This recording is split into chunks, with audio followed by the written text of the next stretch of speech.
In order to really have this conversation, we really got to go back to 2016, the Stone Cold Steve Austin, Dean Ambrose interview from the network. So the interview was a little weird. Obviously, it was weird according to Austin because, well, according to Moxley, he told WWE producers he didn't want to talk about his childhood.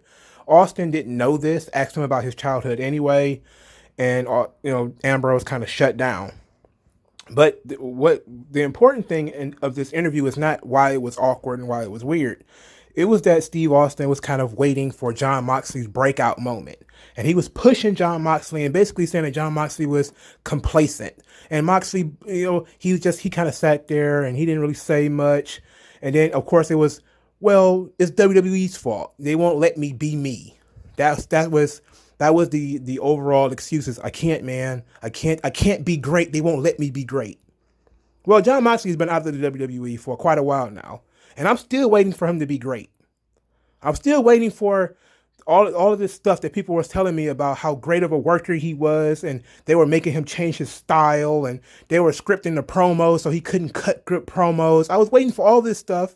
I was sitting back, waiting for bated breath, waiting like, oh my God, he's finally free. We're doing this freedom gimmick. It's been what? It's been more than 6 months, hasn't it? He'd been over to Japan and back. He's cut 100 promos since then. None of them are memorable. Where is we going to start actually seeing the real Jon Moxley? Where's the hunger? Where's the passion? Where's the fire? Where's the intensity? Where's any of this shit? And I'm sitting back just waiting. Nothing. I am not impressed by anything this motherfucker has done. Oh, but he does barbed wire matches. So what? I was watching motherfuckers do barbed wire matches in 1997. I don't give a fuck about that. That's not what I was waiting for. There's nothing Jon Moxley can do in a ring I haven't already seen Mick Foley do. I don't give a shit. I've already seen Terry Funk do it. I've already seen Taz do it. I've already seen people do barbed wire and fire and blow themselves up. I've already seen that shit. I was trying to see what is actually going to happen, like especially with the promos, because I kept getting told like the promos was the big thing, right? Every time he does an interview, he talks about the scripts and how much he hated the scripts and he just wanted to be himself.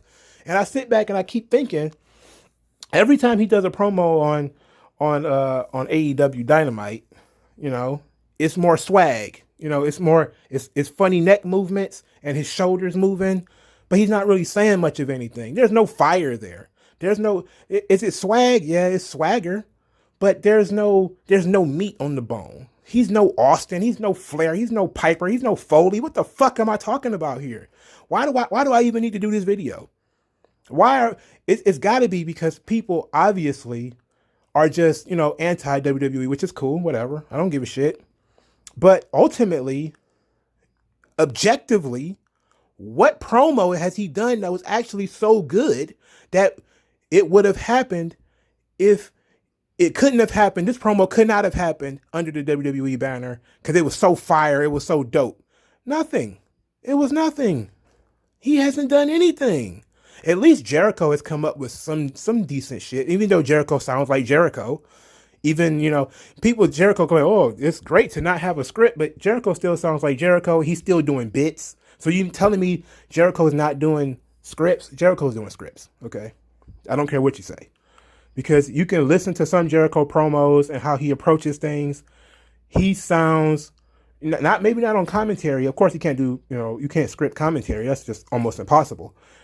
But some of his standing promos, I'm pretty sure Jericho went over those again and again and again and again before he did them. And I'm sure Moxley went over some of the promos he did again and again and again and again. The difference is Jon Moxley seems like an older version of Dean Ambrose, minus the comedy, because that's one big difference, is that he's not carrying around a potted plant. But I guess that's the big difference. That's all I was waiting for, was for him to put down a potted plant and not have the little red wagon anymore. I thought that this motherfucker was going to be, the modern day Terry Funk, the modern day Mr. Wrestling, the modern day tough guy who was going to go out there and sound tough and be tough and have fire and have intensity.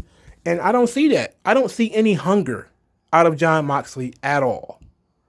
I don't see it at all. So I'm putting this video out into the world.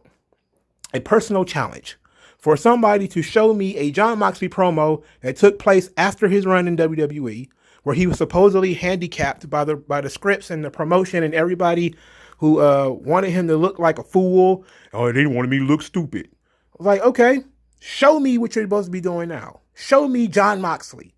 You hated Dean Ambrose, that's fine, whatever. What is Jon Moxley? What is that? Because it seemed like the only thing that you're really passionate about is doing stupid garbage matches. Which is, if that's your thing, whatever. But I find these shits quite boring. Because I've already seen this shit. I've already seen it. It's not even, it can't even be impressive to anybody with the network who's ever bothered to watch an episode of ECW. When you watch ECW, you can hear some of the promos, like when you hear like Taz, even Taz today. Taz, and when he was on commentary, Taz when he cuts a promo, Taz in ECW, that's intensity, that's fire, that's hunger. Taz today in 2020 sounds like he will get in the ring and choke a man out. Jon Moxley, no, I don't believe it at all. It sounds like it doesn't even sound good. Like when he was talking about tearing, ripping, and shredding what's that guy named Brian Cage's arm. It didn't come across as being serious. Okay, it was just a lot of shoulder movements, a lot of neck movements, it was a lot of swagger. But that was it. It was just bluster. It wasn't. I did not feel it. I didn't feel it. It didn't feel legit to me. And the promos are the worst part of it. The matches are even, the matches are what they are because he was never really that great of a wrestler. He was okay. He was serviceable. He could get in there and really work. When, he had some matches against, Seth Rollins and stuff like that in FCW.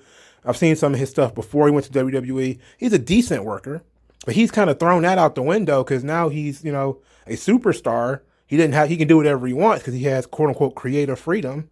So he just decided we're just going to do stuff outside the ring. He even does it in New Japan. His matches are just, let's just go outside the ring and I'm going to throw you against the barricade a bunch of times. And then we'll fight around the ring. Then we'll do some table shit, blah, blah, blah. But this match is not no disqualification. Oh, they won't ring the bell. Don't worry about it. It's like, what the fuck? What the fuck? To me, it just doesn't seem to make sense. What am I supposed to be looking for here? Is my expectations too high? Maybe that's the case. Maybe it was, I listened to the internet too much when they told me that this guy was the baddest motherfucker on the planet as far as promos, and he was going to be the next Roddy Piper, and he was going to be this, and he was going to be that. And the only problem was that the promos were scripted, and it wasn't fair because it was holding him back. But now I'm looking at it, I'm like, I'm not seeing it. Not seeing it. I don't see the fire. I don't see the intensity. I don't see the hunger. I don't see the sense of urgency. I don't see, anything. I see what you would call it, almost a parody of like The Purge, where it's like, yeah, unscripted violence. It's like, well, that's limp in comparison to the shit that I used to watch. That's not interesting. I don't care about that. It's like that's if that's what you brought me, is you wearing a jacket. It's like, I'm different now. I put on a jacket. No, I don't care. I put spray paint on it. Is that different? No, it's not different. You're still wrestling in jeans. You still got the droopy face. I mean, I don't understand. I don't get it. And it's not just in AEW. It's also in New Japan. Even though he wrestled kind of in actual trunks in New Japan, which is actually different. But his matches in New Japan weren't even really all that good. Like, I can put gifs of his pretty shitty matches with Naito on the screen. How could you have bad matches with Naito? Well, I'm not going to say they were bad. I wouldn't say they were shitty. They just weren't that great. Let's just say that. They weren't great. The only thing memorable he does involves death matches and hardcore matches. That's it. Is that what we have to sit back and be bludgeoned over the head with? That, well, they didn't want to let me do my hardcore deathmatch shit, and they wanted me to script promos, and they wanted me to be funny and be entertaining. I wanted to be a fake tough guy. It's like, okay, well, you can be a fake tough guy in AEW, but I'm not buying it, And I feel bad for, a lot of people have hyped him up over the years, and maybe that's the problem, because they did it with CM Punk too, where they swore up and down CM Punk was the best talker of all time. And CM Punk actually got some pretty fucking good promos before he went to WWE. He hasn't wrestled anywhere since. So it's not, whether we can compare the two. But ultimately, I was able to see, like, I saw some Jon Moxley pre-WWE promos, and they were okay. You know, they weren't same. The same concept remains, that they weren't, you know, the greatest shit of all time. It just means that the internet just blows people out of proportion, which could be the case. But I'm again, it's a personal challenge that you could post links in the comment section if you want. Where is the great shit from Jon Moxley? Where is it? It certainly hasn't been on Dynamite. Hasn't been on any of the shows in New Japan he's been on. Most people, if you're talking about them in AEW, they probably remember that one match with Kenny Omega. That's it. Okay? And then I've seen people make the excuse, well, he hasn't been great because, you know, he was sick earlier and now it's COVID season. It's like, fuck you. Fuck you. Everybody else is under the same pressure every time they appear to be good or be great. Or if they suck every time you see them, you're not going to be like, oh, he sucks and it's just COVID season. Oh, he sucks, but he had a staph infection a couple of weeks ago. He'll be better. No, nobody else gets that fucking excuse. He doesn't get it. Okay? No. I was told this motherfucker was one of the greatest indie wrestlers of all time. And on all this bullshit. And Dean Ambrose is not the real Jon Moxley. The real Jon Moxley, I'm going to get to see the real Jon Moxley now. And I don't see it. I don't see shit. I don't see anything. Jon Moxley has gotten complacent. You know, when he made all that money in the WWE, he doesn't have to work as hard anymore. So he doesn't. He can coast off of, I worked in the WWE. I was a WWE champion. They kind of kissed my ass when I left. So the door is always open for me to return. I don't have to be great anymore. I can go out and do shit that's fun now. I can go out and cut fun promos and have fun matches, but I can't, you know, and which is cool. Again, I'm not against him having fun, but I'm not seeing what I was told was there, which is fire, which is intensity, that they were watering him down with scripts and comedy, making him do potted plant promos, which again, I'll even say that stuff was stupid. But apparently he didn't have shit to say, because he doesn't have shit to say now. He still doesn't have shit to say. He's not selling me anything. And as the AEW World Champion, it's been an absolute fucking bore. He's been secondary to Cody. You're like, what has he done that's actually been really good? Now he has a good chance. I'm recording this before his match with Darby Allin, which is going to take place on the August the 5th, I think August the 5th episode of Dynamite, which is going to give him an opportunity to have at least a good match, because Darby can work.